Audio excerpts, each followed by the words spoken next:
రేపు కాళేశ్వరం కమిషన్ విచారణకు మాజీ సీఎం కేసీఆర్ హాజరు కానున్నారు. భారీ ఎత్తున పార్టీ శ్రేణులతో కలిసి ఎర్రవల్లి ఫామ్ హౌస్ నుంచి ఉదయం 9:30 కేసీఆర్ బీఆర్కే భవన్కు వెళ్లనున్నారు. అయితే నిన్న ఎర్రవల్లి ఫామ్ హౌస్లో మాజీ మంత్రి హరీష్ రావుతో కేసీఆర్ భేటీ అయ్యారు. దాదాపు 4 గంటల పాటు భేటీ అయ్యారు. అయితే ఈ భేటీలో హరీష్ రావును అడిగిన ప్రశ్నల గురించి వాకప్ చేసినట్లు తెలిసింది. దీనిపై మరింత సమాచారం ఎక్స్క్లూజివ్ ఫీల్డ్ రిపోర్టు మా కరెస్పాండెంట్ ప్రవీణ్ అందిస్తారు. ప్రవీణ్.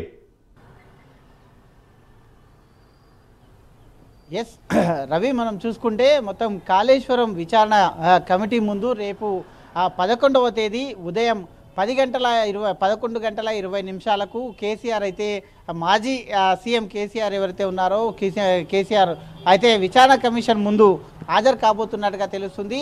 అయితే ఇప్పటికే రేపు ఉదయం ఫామ్ హౌస్ నుండి బయలుదేరుతారు. స్టేట్గా అయితే ఇక్కడ బీఆర్కే భవన్ దగ్గరికి చేరుకొని కమిషన్ ముందు విచారణకు హాజరవుతారు. ఈ నేపథ్యంలో చూసుకుంటే భారీ ఎత్తున అయితే అభిమానులు కూడా అండ్ బీఆర్ఎస్ నాయకులు కూడా అయితే కేసీఆర్ వెనుక అయితే వచ్చేటట్టుగా గిట్ట తెలుస్తుంది.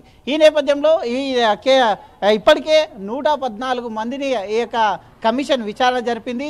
ఈ యొక్క 113వ సాక్షిగా అయితే ఈ యొక్క ఈటల రాజేందర్ని విచారణ చేసిన నేపథ్యంలో ఈటల రాజేందర్ యొక్క వాంగ్మూలాన్ని స్టేట్మెంట్ని రికార్డ్ చేశారు. అయితే ఈటల రాజేందర్ అయితే ఫినాన్స్ మినిస్టర్గా ఉన్నారు కాబట్టి అయితే ఈటల రాజేందర్ని క్వశ్చన్ చేయడం జరిగింది. ఈటల రాజేందర్ని అన్ని డాక్యుమెంట్తో సహా ఆ యొక్క శాఖలకు సంబంధించినటువంటి ఏవైతే డాక్యుమెంట్స్ ఉంటాయో ఆ డాక్యుమెంట్స్తో సహా లీగల్ టీమ్తోని ఈటల రాజేందర్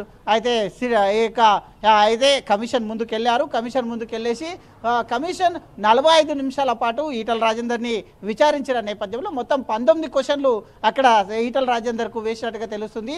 అయితే ఈటల రాజేందర్ తర్వాత అయితే హరీష్ రావుని కూడా 9వ తేదీ అంటే నిన్న 9వ తేదీ అయితే హరీష్ రావుని విచారించారు. హరీష్ రావుని కూడా సుమారు 45 నిమిషాల నుండి గంట పాటుగా విచారించారు. గంట పాటుగా విచారించినటువంటి క్రమం లోపల మొత్తం టోటల్గా 21 ప్రశ్నని హరీష్ రావుకు అడిగినట్టుగా తెలుస్తుంది. ఆ యొక్క 21 ప్రశ్నలకు కూడా సమాధానం చెప్తూ వచ్చారు హరీష్ రావు. అయితే ఓపెన్ కోర్టు లోపల ఈ యొక్క విచారణ జరిగిన నేపథ్యంలో అయితే భగవంతుని మీద ప్రమాణం చేస్తూ అంత నిజమే చెప్తాను అని కూడా ప్రమాణం చేయడం జరిగింది. ప్రమాణం చేస్తూ అయితే ఈ యొక్క విచారణకు హాజరైతున్న నేపథ్యంలో అయితే హరీష్ రావు అయితే చమత్కారంగా విచారణ కమిషన్ వాళ్ళకు చెప్పడం జరిగింది. నేను తెలుగు మీడియంలో చదువుకున్నాను, ప్రభుత్వ పాఠశాలలో చదువుకున్నాను కాబట్టి నాకు ఇంగ్లీష్ అర్థమవుతుంది, కానీ చెప్పడానికి సరిగా రాదు అని చెప్పడం చేత సిట్ అధికారులు అయితే ఎవరైతే కమిషన్ ఉన్నారో కమిషన్ అధికారులు కూడా అయితే హిందీ లేదా తెలుగులో కూడా చెప్పవచ్చు. తెలుగులో చెప్పిన నేపథ్యంలో నాకు ట్రాన్స్ఫర్ చేయడానికి అయితే మా అధికారులు ఉన్నారంటూ కూడా ఘోష్ కమిషన్ తెలపడం జరిగింది. ఈ విధంగా మొత్తం సాగినటువంటి విచారణలో మొత్తం టోటల్గా 45 నిమిషాల పాటు సాగినటువంటి ఈ విచారణ మొత్తం అయితే కాళేశ్వరం పైన ఈ యొక్క టెక్నికల్ పాయింట్ల పైన ఎక్కువగా అడగడం కూడా జరిగినట్టుగా తెలుస్తుంది. అయితే అదేవిధంగా అయితే ఈ బ్యారేజ్ డిజైన్ చేంజ్ చేయడం ప్రాసెస్ ఎవరు చెప్పారు? అయితే ఇదంతా మొత్తం టోటల్గా చూసుకుంటే ఇప్పటికే ఈ యొక్క కమిషన్ ఇప్పటికే 400 పేజీల రిపోర్ట్ను కూడా తయారు చేసింది. 400 రిపోర్ట్ను తయారు చేసిన తర్వాత గత ప్రభుత్వం తెలంగాణ ప్రభుత్వం ఏదైతే బీఆర్ఎస్ ప్రభుత్వం ఉందో ఆ బీఆర్ఎస్ ప్రభుత్వంలో మాజీ సీఎం కేసీఆర్తో సహా ఈ యొక్క కమిషన్ కూడా ఏర్పాటు చేశారు. ఆ కమిషన్లో అయితే హరీష్ రావు అయితే చైర్మన్గా ఉన్నారు. ఆ యొక్క సభ్యులు ఎవరైతే ఉన్నారో తుమ్మల నాగేశ్వరరావు అండ్ ఈటల రాజేందర్ సభ్యులుగా ఉన్న నేపథ్యంలో వీరిని కూడా విచారణకు పిలవడం జరిగింది. ఇక లాస్ట్ చివరిగా మొదటిసారిగానే అయితే సీఎం కేసీఆర్కు ఈ నెల 5వ తేదీన విచారణకు రమ్మని చెప్పడం జరిగింది. అయితే సీఎం ఒక వారం రోజులు అయితే అధికంగా టైం కోరిన నేపథ్యంలో 11వ తేదీ విచారణకు అయితే హాజరు కాబోతున్నారు. అయితే హరీష్ రావును అడిగినటువంటి ప్రశ్నలను అయితే సీఎం కేసీఆర్కు కూడా అడగడం వలన అయితే హరీష్ రావు నిన్న విచారణకు హాజరైన నేపథ్యంలో డైరెక్ట్గా విచారణ ముగించుకొని ఎర్రవల్లి ఫామ్ హౌస్ ఏదైతే ఉంటుందో సీఎం కేసీఆర్ దగ్గరికి వెళ్ళేసి